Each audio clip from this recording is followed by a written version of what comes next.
जय माता रानी के दोस्तों, फंडामेंटल एनालिसिस की वीडियो में आपका स्वागत है। और ये पार्ट 2 है, फंडामेंटल एनालिसिस पार्ट 2। ये वीडियो का दूसरा भाग है। पार्ट 1 में हम बहुत कुछ सीख चुके हैं। तो इसमें क्या है, मोटा मोटी मैं ओवरव्यू बता रहा हूँ कि फंडामेंटल एनालिसिस करते समय हमको क्या क्या देखना चाहिए, क्या क्या स्टेप फॉलो करना चाहिए। और फिर एक एक कंटेंट को मैं अलग अलग वीडियोज़ में कवर करूँगा। ठीक है, तो सबसे पहले हमको क्या क्या देखना चाहिए वो चीज़ आप फिर से नोट कर लीजिए। कंपनी का बिजनेस मॉडल को समझने की कोशिश करेंगे, मैनेजमेंट एनालिसिस करेंगे। तीसरा, फाइनेंशियल रेशियो देखेंगे, फाइनेंशियल स्टेटमेंट पढ़ें, और प्रॉफिट और सेल्स ग्रोथ को देखें। तो ये 4-5 चीज़ है, ये सब चीज़ों को हमको देखना होगा। तो सबसे पहले क्या आता है, कंपनी के बिजनेस मॉडल को समझने की कोशिश करेंगे। देखिए, किसी भी कंपनी में इन्वेस्ट करने से पहले उसका बिजनेस मॉडल आपको समझना बहुत ज़रूरी है। कोई कंपनी अगर एग्रीकल्चर सेक्टर की है, टी टी वाली कंपनी है, चाय पत्ती वगैरह का इसका सेल्स है, तो इसका बिजनेस मॉडल को हमको समझना पड़ेगा कि ये किस तरह से काम करता है, कहाँ से चाय खरीदता है, कहाँ बेचता है, इसके ग्राहक कहाँ कहाँ हैं, किस देश में कितना कितना सेल्स होता है, सारी चीज़ें हमको देखना पड़ेगा। उसका पूरा मॉडल को हमको समझना पड़ेगा। और जिसका बिजनेस मॉडल आपको समझ में नहीं आ रहा है या आपको नहीं लगता कि ये ठीक है, तो उस शेयर्स को आप अवॉइड करेंगे। देखिए, कंपनी का अगर बिजनेस मॉडल आपको पता होगा तो क्या होगा, जो शॉर्ट टर्म में उतार चढ़ाव आएगा उससे आपको फर्क नहीं पड़ेगा, क्योंकि आप इन्वेस्टमेंट के लिए उस कंपनी का चयन किए थे। तो उसमें छोटी मोटी जो गिरावट आएंगी थोड़े मोड़े 4-6 महीने के लिए, तो उसमें आपको कोई भी डर नहीं लगेगा, क्योंकि आपको उसका बिजनेस मॉडल मालूम है कि वो किस तरह से काम करता है। तो जहाँ पर पैनिक सेलिंग आती है, इस तरह से प्राइस चल रहा है सपोज टू बी, और ये सेलिंग आई, तो इस सेलिंग पे आपको इस यहाँ पर आपको बाइंग लेवल दिखाई देगा, ना कि एग्जिट लेवल दिखाई देगा। तो इस तरह से जो इन्वेस्टर होता है उसको जब सेलिंग आती है, पैनिक सेलिंग आती है, तब वो बाइंग की बारे में सोचता है कि बाय ऑन डिप करूंगा, नीचे के लेवल पे मैं बाई करूंगा। तो यहाँ पे बाई करता है, यहाँ पे बाई करता है। इस तरह से इन्वेस्टर छोटे मोटी गिरावट को मतलब उससे उसको फर्क नहीं पड़ता, क्योंकि उसका जो व्यू होता है वो लॉन्ग टर्म का होता है। अब यही सब चीज़ें होती है दोस्तों, कि लोगों को नुकसान क्यों होता है। लोगों को नुकसान इसलिए होता है क्योंकि दूसरे के बोलने पर वो किसी भी शेयर को बाई करते हैं। तो जब दूसरा उसको बताता है कि इसको खरीद ले, उसको खरीद ले, और उसके बाद वो 10% नीचे आ जाता है, तो वहाँ से पैनिक होकर के, मतलब डर के मारे वहाँ से अब वो बेच के निकल जाता है, वो सेल कर देता है, और वहाँ से फिर प्राइस ऊपर की तरफ निकलने लग जाता है। कई लोगों को आपने बोलते हुए सुना होगा कि मैं जब खरीदता हूँ वहीं से प्राइस नीचे गिर जाता है। तो भाई वो इसीलिए होता है क्योंकि आपको बिजनेस मॉडल उसका पता नहीं है कि वो क्या बिजनेस करता है, कैसे बिजनेस करता है। तो आप छोटे टाइम फ्रेम में जब इस चीज़ों को देखेंगे, एनालिसिस करेंगे, तो वो आपको डर लगेगा ही। तो बिजनेस मॉडल को समझने के लिए आपको क्या क्या चेक करना पड़ेगा। तो चेक करना होगा कि कंपनी पैसा कैसे कमाती, मतलब इसके जो पैसे कमाने के तरीके क्या क्या है, आपको चेक करना चाहिए। देखो कि कंपनी का रेवेन्यू किस प्रोडक्ट से कितना आता है, यही चीज़ है। जैसे कि कोई भी कंपनी है, एक्स वाई जेड नाम की कंपनी है, और उसका मान लो कि वो बिस्किट्स बनाती है, और मतलब समझ लो एफएमसीजी कंपनी है। तो एफएमसीजी है ना, एफएमसीजी कंपनी है, तो वो मान लो बिस्किट्स बनाती है, तो बिस्किट से कितना रेवेन्यू जनरेट हो रहा है, कन्फेक्शनरी से कितना हो रहा है, आटा से कितना हो रहा है, और भी कोई प्रोडक्ट है, शैम्पू से कितना हो रहा है। तो इस सब चीज़ें, साबुन सोप से कितना हो रहा है, ये सारी चीज़ें आपको अलग अलग पता होनी चाहिए कि किस प्रोडक्ट उसका ज़्यादा बिकता है। जैसे एक कंपनी है, उसके पार्ले जी है ना, तो पार्ले के बहुत सारे प्रोडक्ट हैं, लेकिन पार्ले पार्ले का क्या है, पार्ले जी ही पूरी कंपनी को चलाता है। इसका ये जो प्रोडक्ट है, इसका सेल्स अभी तक गिरा नहीं है। हालांकि ये शेयर मार्केट में लिस्टेड नहीं है, लेकिन इस तरह से आपको हर प्रोडक्ट को चेक करना है कि कितनी लागत, इस प्रोडक्ट को बनाने में कितनी लागत आती है। तो वो कॉस्ट अकाउंटिंग का एक विषय हो गया, लेकिन ये सब चीज़ें आपको पता तो नहीं चल पाएंगी कि कितनी लागत आती है इस चीज़ को बनाने के लिए। तो उसके लिए आपको पूरे कंपनी का जो एनुअल रिपोर्ट होता है, ये सब आपको पूरा डिटेल से पढ़ना पड़ेगा।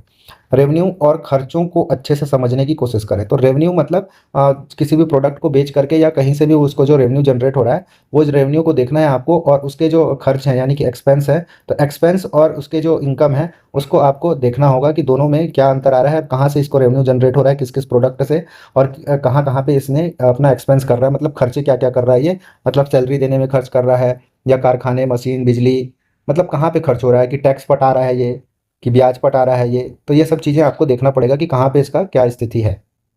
अगर कोई प्रोडक्ट नहीं दिख रहा है, ये बिक रहा है होगा, बिक रहा है, तो उसके पीछे क्या कारण, ठीक है। तो अगर कोई प्रोडक्ट है तो वो प्रोडक्ट की सेल्स बिल्कुल कम है, तो उसके पीछे रीज़न क्या है, क्या ये रीज़न कंपनी का कुछ इंटरनल मामला है, या फिर वो प्रोडक्ट का मार्केटिंग ठीक से नहीं हुआ है, कि क्या कारण है, उसको आपको लिख के रखना पड़ेगा, ठीक है। फिर देखना है आपको, देखो कि कंपनी अपनी सेल्स को बढ़ाने के लिए क्या कर रही है, ठीक है।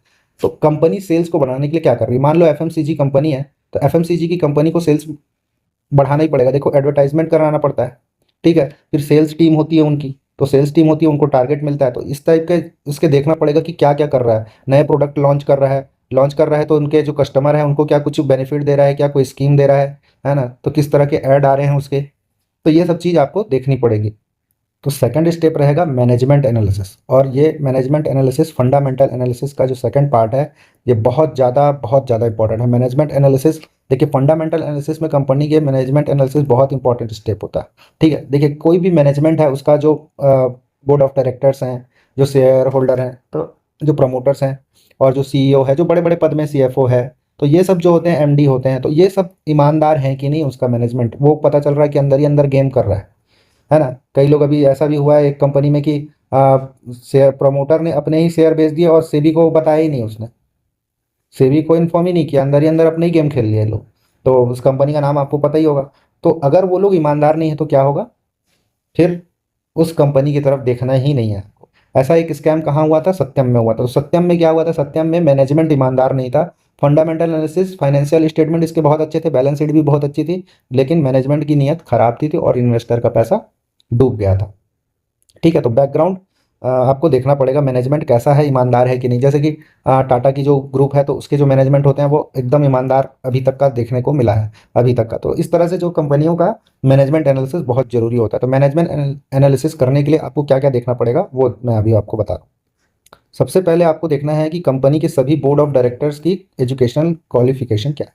ठीक है, तो वो वाकई में क्वालिफाइड हैं कि नहीं, कहाँ से पढ़े हैं, जेन्युइन है कि नहीं, ये सब आपको देखना पड़ेगा। पता करें कि उनका बैकग्राउंड क्या है, मतलब क्या वह किसी अन्य कंपनी में काम कर चुके हैं, और अगर हाँ तो उस कंपनी पर भी रिसर्च करें। ठीक है, तो कई लोग क्या है, कंपनी चेंज करते हैं, तो पिछली कंपनी में थे तो वो क्या कर रहे थे, किसी कारण से, किस कारण से उसको निकाला गया है, या सेटलमेंट हुआ है, या कोई भी XYZ कारण है, तो वो सब चीज़ को भी देख लेना जरूरी है, क्योंकि इस कंपनी में आएगा तो इस कंपनी में फिर बंटाधार कर सकता है ऐसा व्यक्ति। ठीक है, वार्षिक रिपोर्ट में जाकर मैनेजमेंट की सैलरी देखें। ठीक है, ये वार्षिक रिपोर्ट जो होता है ना, एनुअल रिपोर्ट कोई नहीं पढ़ता भाई, कोई नहीं पढ़ता।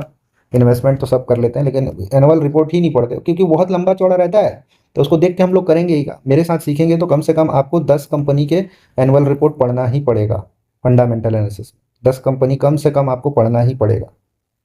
अब देखिए, इसको चेक करने का एक और तरीका है, कंपनी के जो टॉप लोग हैं कुल प्रॉफिट का 1% से ज़्यादा सैलरी ले रहे हैं, तो इसका मतलब है कि मैनेजमेंट की नीयत साफ नहीं है। तो ये भी एक तरीका है कि मैनेजमेंट कैसा है, ये किसी कंपनी में क्या हुआ कि जो सीईओ है वही इतना ज़्यादा सैलरी ले रहा है कि बाकी लोगों के बहुत कम सैलरी और इसकी ज़्यादा है। तो 1% प्रॉफिट से भी ज़्यादा सैलरी जब कोई उठा रहा है या फिर शेयर उठा रहा है, तो फिर वो उस तरह से एक दिक्कत वाली बात हो सकती है।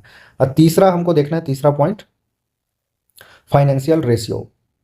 देखिए फाइनेंशियल रेशियो बहुत सारे होते हैं, मैं आगे आपको एक एक फाइनेंशियल रेशियो डिस्कस कर दूंगा, लेकिन मोटा मोटी जो देखते हैं लोग बाग, पी रेशियो होता है, एक पीबी रेशियो होता है, और डेट टू इक्विटी रेशियो होता है। तो ये 3 रेशियो देखना बहुत ज़्यादा जरूरी होता है। तो पी रेशियो क्या होता है, सबसे पहले वो जान लेते हैं। तो पी रेशियो क्या होता है, पी रेशियो का मतलब होता है, इसका पी का मतलब होता है प्राइस टू अर्निंग रेशियो। ठीक है, तो प्राइस ऑब्लिक अर्निंग, तो मतलब होता है आप जो प्राइस दे रहे हैं, ठीक है, जो प्राइस यानी कि मूल्य है ना, तो मूल्य जो आप किसी शेयर को खरीदने पे लगा रहे हैं, तो उसके बदले कंपनी कितना कमा रही है, तो ये सब चीज़ होता है price to earning ratio. Earning company का कितना कमाई है और उसकी जो प्राइस चल रही है अभी, जो लिस्टेड है, तो उसकी जो प्राइस चल रही है, उस दोनों का जो डिवाइड करते हैं ना, तो वो होता है पी रेशियो। ठीक है, तो पी रेशियो क्या होगा, पी रेशियो को देखकर पता चलता है कि शेयर सस्ता है कि महंगा है। और वो कैसे पता चलता है, अगर पी 20 से कम है तो उसे एक अच्छा पी अनुपात माना जाता है। ठीक है, तो 20 से कम 18, 19 है ना, इधर और भी जो भी आता है, तो ये इधर नीचे के जो है, तो वो एक ठीक ठाक पी समझा जाता है। 30 के अंदर तक का पी भी ठीक ही है, समझिए। ठीक है, लेकिन आपको हमेशा इंडस्ट्री या सेक्टर पी से तुलना करके ही शेयर खरीदना चाहिए। ठीक है, तो पी रेशियो आप जब कंपनी का देखेंगे, मान लो कि कंपनी का पी रेशियो चल रहा है 25, और ये स्टील सेक्टर की कंपनी है। ठीक है, स्टील सेक्टर की, आयरन एंड स्टील, और आयरन एंड स्टील सेक्टर का जो पी है वही चल रहा है मान लो 50 का। तो ये बहुत ही अच्छा है, क्योंकि सेक्टर का जो पी है, मतलब ओवरऑल सेक्टर में जितनी कंपनियां हैं वो सब 50 के पी के आसपास हैं, और ये वाला जो पी है वो 25। तो ये बहुत ही अच्छा पी माना जाएगा, मतलब आपको सस्ते में शेयर मिल रहा है। लेकिन अब यहाँ पर है गेम, यही पी रेशियो देख करके सब आदमी फंस जाते हैं। देखिए कई कंपनियां होती बहुत अच्छी, ठीक है, क्योंकि आपने देखा होगा कि हाई ग्रोथ वाली कंपनी, जो ग्रोथ वाली कंपनी है, जैसे ये एशियन पेंट, पीडीलाइट, ये सब टाइप की कंपनी, पी रेशियो काफ़ी ज़्यादा होता है, 80, 90, 100 ऐसे पी रेशियो वाली कंपनियां आपको दिखेगी बाद में। आप हम लोग जब स्टॉक डिस्कस करेंगे तब की बात है ये। तो उसका बहुत ज़्यादा हाई पी रहता है, लेकिन ऐसे में अगर आप सिर्फ पी रेशियो देखेंगे, पी महंगा है सोचेंगे, तो इसमें इन्वेस्टमेंट ना करें तो ये गलत निर्णय हो जाएगा। ठीक है, तो ग्रोथ वाली कंपनियों का पी रेशियो ज़्यादा होगा, लेकिन वो फिर भी इन्वेस्टमेंट के योग्य होती है। सिर्फ पी रेशियो देख करके आप किसी भी कंपनी का डिसाइड नहीं कर सकते। कि वो कंपनी लेने लायक है कि नहीं लेने लायक है। क्योंकि कोई अच्छी कंपनी होगी तो उसका पी बढ़ेगा ही भाई, वो कम नहीं रहेगा।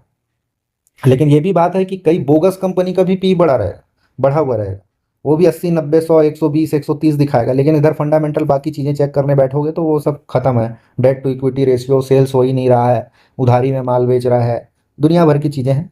तो वो सब चीज़ें भी देखना पड़ेगा। जैसे कि एक उदाहरण और समझते हैं, जैसे कि पी बहुत कम है, जैसे सरकारी कंपनी आप देखेंगे तो बैंक वगैरह, तो उसमें काफ़ी कम पी आपको दिखेगा। ठीक है, तो उस कम पी जैसे 15 का पी दिखा रहा है किसी बैंक का, सरकारी सेक्टर का, तो अब ये ग्रोथ ही नहीं करता है। तो अभी कम पी है, अंडर वैल्यू है, सोच करके आप इसको खरीद लेंगे तो ये तो ग्रो ही नहीं करता ना ये बैंक, तो क्या करिएगा उसको। तो ऐसे लो पी वाले शेयर को भी खोज के आप उसमें घुसने की कोशिश मत करिए। तो उसका बिजनेस मॉडल जानना बहुत जरूरी है, और भी कई फैक्टर देखते हैं, उसके बाद ही ये सब चीज़ें क्लियर हो पाती हैं। तो ये क्या बोलता है, तो अगर आप ऐसी कंपनियों में शेयर प्राइस देखें तो उसमें ज़्यादा ग्रोथ नहीं होता है। मतलब अगर आप सिर्फ लो पी देख करके निवेश किया होता तो आपको अच्छे रिटर्न नहीं मिलेंगे। तो अच्छे रिटर्न मिलने के लिए लो पी होना तो ठीक है, लेकिन उस कंपनी की ग्रोथ भी होना बहुत ज़रूरी है। जैसे डी मार्ट को आप देखेंगे तो डी मार्ट अभी 4,000 रुपये के आसपास चल रहा है। ठीक है, इसका पी भी हाई मिलेगा आपको। तो जैसे हम डी मार्ट का देख लेते हैं, एवेन्यू सुपर मार्ट बोलते हैं इसको आजकल। ठीक है, तो डी मार्ट जो है, इसका रेट अभी चल रहा है 4,039 के आसपास। ठीक है, तो अब इसका हम देखते हैं कि फंडामेंटल एनालिसिस। देखिए फंडामेंटल में आने के बाद देखिए यहाँ पे आपको चीज़ें क्लियर होने शुरू होंगी। देखिए ये ईपीएस ओके, यहाँ पे आपको मिल जाएगा पी। देखिए एक इंडस्ट्री पी 112 आ रहा है, और यहाँ पे पी रेशियो 96 का आ रहा है। तो 96 का पी है, मतलब अराउंड आसपास 100 के आसपास है। तो 100 के आसपास का पी है, लेकिन डी मार्ट एक अच्छी कंपनी है, इसका बिजनेस मॉडल अच्छा है। ठीक है, तो ये इंडस्ट्री पी से भी अभी नीचे है, तो फिर भी ये लेने लायक है। सिर्फ ये लेने लायक है, मतलब ये एक मैं एनालिसिस बता रहा हूँ, इसको लेना है ऐसा नहीं बोल रहा।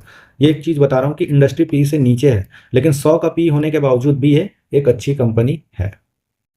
तो होता क्या है, लोग बाग 4,000 रुपये देख करके कंपनी पे इन्वेस्ट नहीं करते। वो देखते हैं कि ये तो 4,000 रुपये का आ रहा है, तो हम इसमें क्यों करें। तो ये चीज़ में यहीं पर आदमी को हो जाता है धोखा, क्योंकि हमको क्या है, पेनी स्टॉक टाइप का खरीदने की आदत है। 100 रुपये का स्टॉक, 150 रुपये का, 300 रुपये, वही कंपनी को ही हम सोचते हैं कि इसके बढ़ने के चांस ज़्यादा है। जबकि यही कंपनी पहले 100 रुपये की थी, आज 4,000 रुपये की ये हो चुकी है। देखिए आपको क्या समझने की कोशिश करना है, अगर कोई कंपनी का हाई पी पर ट्रेड कर रही है, ठीक है, तो इसका मतलब है कि मार्केट को कंपनी की अर्निंग पर भरोसा है। मतलब अर्निंग बढ़ेगा तभी ना इसका पी बढ़ेगा ना भाई। पी रेशियो क्या है, पी ऑब्लिक ई, तो प्राइस और अर्निंग, तो अर्निंग भी बढ़ेगा तभी ना होगा। तो अर्निंग पे भरोसा है, मतलब बाजार को लगता है कि उस कंपनी का प्रॉफिट भविष्य में बढ़ता रहेगा, और इसलिए बाजार उस कंपनी को हाई पी या हाई वैल्यूएशन देता है। ठीक है, तो मेरा बात समझ गए होंगे आप, पी का मतलब क्या है, कंपनी का अर्निंग्स को देखना है अपने को कि अर्निंग्स हो रहा है कि नहीं। और यही पी रेशियो मैं आगे जब कोर्स में पढ़ाऊंगा, ये पी रेशियो को देखने का एक टेक्निक है दोस्तों, इसका एक टेक्निकल होता है। सिर्फ इसी को देख करके आप, पी रेशियो को देख करके मार्केट कब डाउन होगा ये पता कर सकते हैं, सिर्फ पी रेशियो को देख करके। एक ही क्वार्टर का पी रेशियो देखने के बाद आपको पता चल जाएगा, या मंथ वाइज मंथ आपको पी रेशियो जो भी आता है जब भी अर्निंग्स डिक्लेयर होती है ना 3 3 महीने में, आपको उसी समय समझ में आ जाएगा। ठीक है, तो दूसरा पॉइंट है इसमें पीबी रेशियो। ठीक है, पीबी रेशियो देख लेते हैं। पीबी रेशियो क्या होता है, पीबी रेशियो का मतलब है price to book value ratio. ठीक है, तो प्राइस होता है एक तरफ और ऑब्लिक होता है बुक वैल्यू।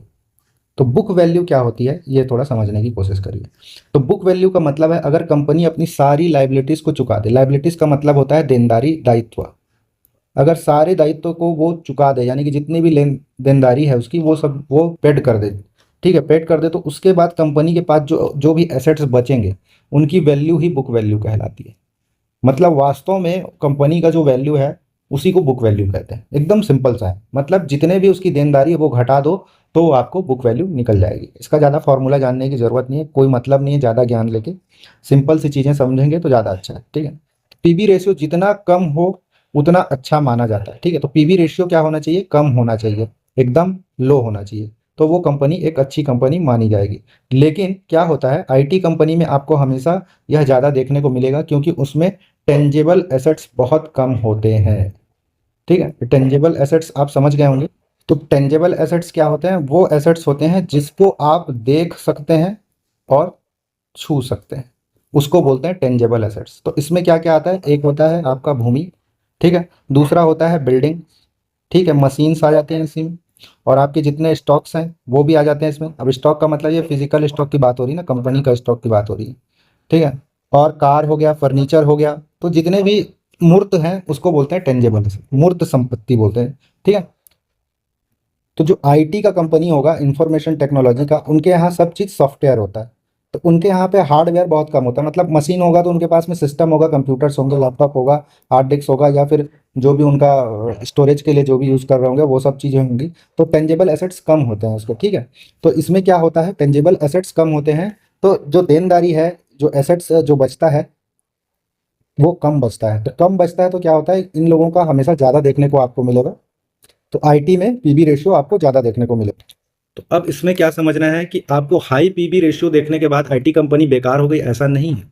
उसका मतलब है कि इनटेंजिबल एसेट्स ज़्यादा होंगे। मतलब क्या क्या होंगे इनके पास, बॉन्ड वैल्यू होगी, brand value, sorry, brand value होगी, गुडविल होगा, पेटेंट होगा, लाइसेंस होगा, सॉफ्टवेयर आदि होंगे। तो ये सब क्या है, फिजिकल चीज़ें नहीं है, ये सब चीज़ें, सॉरी हाँ, ये सब चीज़ें फिजिकल नहीं है, ये सब चीज़ें क्या है, सॉफ्टवेयर है, ठीक है। तो इसको देख और छू नहीं सकते आप। तो ये पेटेंट होता है, लाइसेंस होता है, ये सब टाइप की चीज़ें हैं। और इन सभी का कोई फिजिकल वैल्यू नहीं होता, ठीक है। तो फिजिकल वैल्यू नहीं होता इनका, किसी पेटेंट का कोई वैल्यू नहीं है, लाइसेंस का कोई वैल्यू नहीं है, सॉफ्टवेयर होते हैं उनकी तो वैल्यू होती है, गुडविल है तो इसका कोई वैल्यू नहीं होता, ब्रांड वैल्यू नहीं होता। लेकिन ब्रांड वैल्यू एक चलता है, जैसे कि आईटी में एक चलता है ना कि टीसीएस बोल दिया तो मतलब कुछ वैल्यूएबल चीज ही बनेगा वहां पे। इसीलिए इन कंपनियों के पीबी रेशियो ज्यादा होते हैं, इस बात को समझ लीजिए। इसलिए जब भी आप कंपनियों के पीबी रेशियो की तुलना करें तो ध्यान रखिए दोनों कंपनी एक ही सेक्टर की होनी चाहिए। तो पीबी रेशियो देखने के लिए हम लोग क्या करेंगे, तो दो कंपनियों का जब भी पीवी रेशियो का तुलना होगा वो एक ही सेक्टर की होनी चाहिए। अब तीसरी चीज हम देख लेते हैं, डेट टू इक्विटी रेशियो। ये भी बहुत इंपॉर्टेंट होता है, बहुत ज्यादा इंपॉर्टेंट। यह अनुपात कंपनी में कर्ज की स्थिति को दर्शाता है, ठीक है। कर्ज की स्थिति मतलब उसके ऊपर में कितना कर्जा चढ़ा हुआ है। अगर डेट इक्विटी रेशियो 1 से कम है तो अच्छा माना जाता है, याद रखिएगा, कम होना चाहिए। डेट टू इक्विटी रेशियो जो है कम होना चाहिए, ठीक है। जैसे पीवी रेशियो भी कम होना चाहिए ना, उसी तरह, ठीक है। लेकिन अगर यह 1 से ज्यादा है तो नुकसान के चांस बढ़ जाते हैं। मतलब 1 से ऊपर हुआ तो फिर ये थोड़ा सा खतरनाक हो जाता है, थोड़ा सा क्या मतलब बहुत खतरनाक हो जाता है। इस तरह की कंपनी आपको बहुत सारी देखने को मिलेगी। और टेलीकॉम सेक्टर में तो कुछ कंपनी है ही है, जैसे कि एयरटेल। एयरटेल का देखेंगे हम, अभी देखिए लेते हैं। देखिए ये भारतीय एयरटेल है, भारतीय एयरटेल के फंडामेंटल एनालिसिस में आ गया हूं मैं। अब डेट टू इक्विटी रेशियो हमको देखना है, तो डेट टू इक्विटी रेशियो देखने के लिए हम यहाँ रेशियो पे क्लिक करेंगे। और रेशियो में क्लिक करने के बाद यहाँ पर आता है आपका सॉल्वेंसी रेशियो, ठीक है। तो सॉल्वेंसी रेशियो में जैसे ही हम आएंगे तो यहाँ पे आपको दिख रहा है total debt to equity ratio, ठीक है, ये दिख रहा है। और यहाँ पे देखिए 2020-3 ये अलग अलग तिमाही का यहाँ पे साल का बताया हुआ है। तो अभी का इसका क्या है, 1.86 है, पहले था 2.14। तो इधर 2.14 मतलब काफी खराब था इसका, अभी भी काफी खराब है, लेकिन थोड़ी सी इसने सुधारने की कोशिश की है। अगर इसके डिटेल में हम जाएंगे तो टोटल डेट्स आपको दिखाएगा, देखिए 1.65544.80 इतना कुछ है, ये वाला 1.51 के आसपास का है। अब नेटवर्थ कितना है इसका, 82,000 का। तो 82,000 इसकी वैल्यू है, ठीक है, वैल्यू इसके 82,000, और कर्जा इसके पास इतना ज्यादा। तो ये क्या है, ये लेने लायक बिल्कुल नहीं है, ठीक है। तो इस तरह से आप डेट टू इक्विटी रेशियो को से पता कर सकते हैं उसकी सॉल्वेंसी। तो इससे क्या पता चलता है कि कंपनी पर जो कर्ज है वो ज्यादा है कि कम है। अगर ज्यादा रेशियो आ गया तो फिर वो बहुत ज्यादा कर्जे पे है वो कंपनी, ठीक है। तो ये 3 रेशियो फंडामेंटल एनालिसिस करते समय देखना जरूरी है। इसके अलावा बहुत सारे रेशियो हैं, जैसे आरओई है, आरओसीई है, ठीक है, करंट रेशियो है, इंटरेस्ट कवरेज रेशियो है। तो ये सब भी देखते हैं और बाकी के रेशियो भी हम एनालिसिस करेंगे, ठीक है, बाकी के भी करेंगे। तो इस वीडियो में इतना ही है, आगे हम और देखेंगे। अगले वीडियो में क्या देखेंगे, हम फाइनेंशियल स्टेटमेंट कैसे पढ़ते हैं वो सब चीजों के बारे में डिस्कस करेंगे। तो इस वीडियो में इतना ही है। जय माता रानी की।